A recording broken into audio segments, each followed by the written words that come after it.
A table sits empty inside Royal Lodge. Crystal glasses are stacked, untouched. The candles remain unlit. What should have been a celebration, a 66th birthday for the Duchess of York, Sarah Ferguson, was instead abruptly cancelled. No guests, no music, no toasts. Because just days earlier, Prince Andrew, her former husband and enduring confidant, had made a decision that would send fresh ripples through the House of Windsor.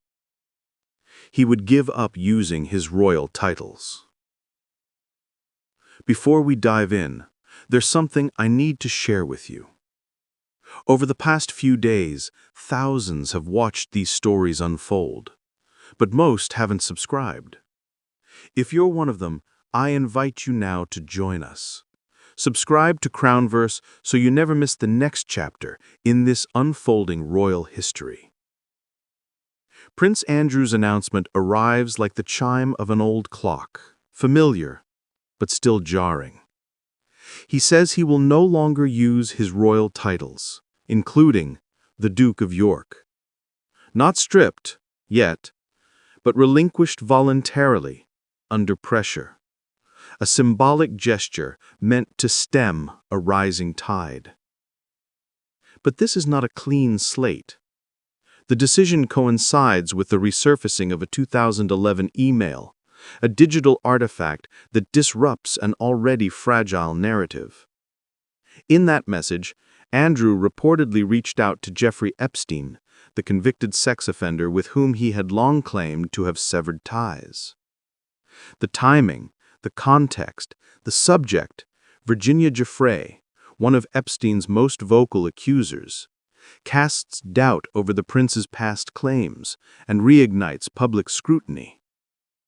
Once again, Andrew issues a denial. "I vigorously deny the accusations against me," he states. But the repetition of that line feels hollow now, its power long diluted by years of damage control. In the wake of this, another detail slips into public view, not from the palace, but from those following closely. Sarah Ferguson's birthday party is off. Cancelled. Not postponed, not scaled down. Cancelled. The Duchess, once dubbed Fergie by the press, remains closely tied to Andrew. Though divorced since 1996, they live under the same roof at Royal Lodge in Windsor Great Park, the 30-room mansion granted to Andrew by the Queen Mother and renovated at his expense. The home has become both a refuge and a lightning rod. Ferguson had reportedly planned a lavish gathering, a celebration of her 66th year. But Andrew pulls the plug. The optics are impossible to ignore. A party held amid headlines linking him once more to Epstein, to unanswered questions, to unrelenting scandal. The choice to cancel may be pragmatic, but it is also deeply symbolic. It suggests a man not only under pressure, but aware, finally, of the weight of public perception. Or perhaps simply advised, again, to avoid spectacle. Yet, in a twist that further complicates the narrative, Sarah Ferguson herself is not untouched by the shadow. Reports indicate she once referred to Epstein as her supreme friend in a 2011 email, despite publicly distancing herself from him in statements years later. The contradiction is striking. After her comment became public, she reportedly lost roles with several charities, the kind of slow, reputational unraveling that mirrors Andrew's own. Still, Ferguson remains at Royal Lodge, still close to the man who once walked beside her at state banquets and now walks alone in scandal. Their enduring proximity raises questions not just of loyalty, but of judgment. As pressure builds, voices from within and beyond palace walls grow sharper. Royal author Ingrid Seward has said what many now echo. He might not be a duke anymore, but he still lives like a prince. That phrase sticks. It suggests that Andrew's relinquishment is at best symbolic. He retains the trappings, if not the title.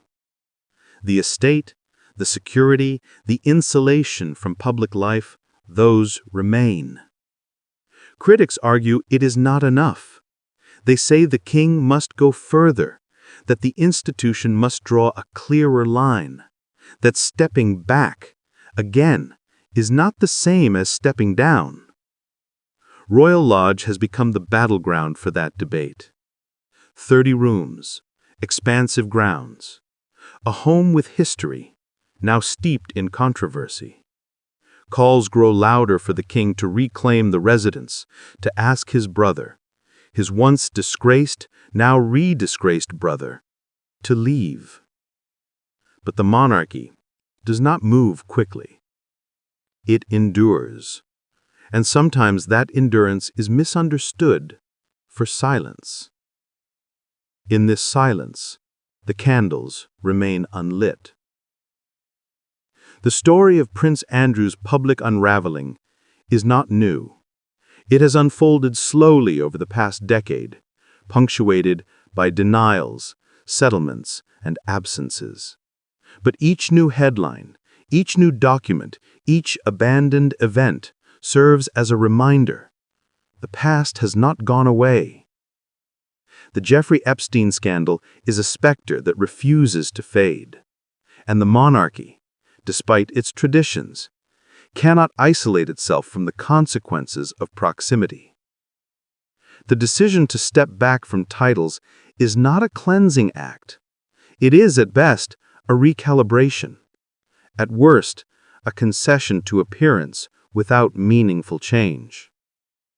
The birthday party is only one small symbol, but in a royal world built on symbols, it matters.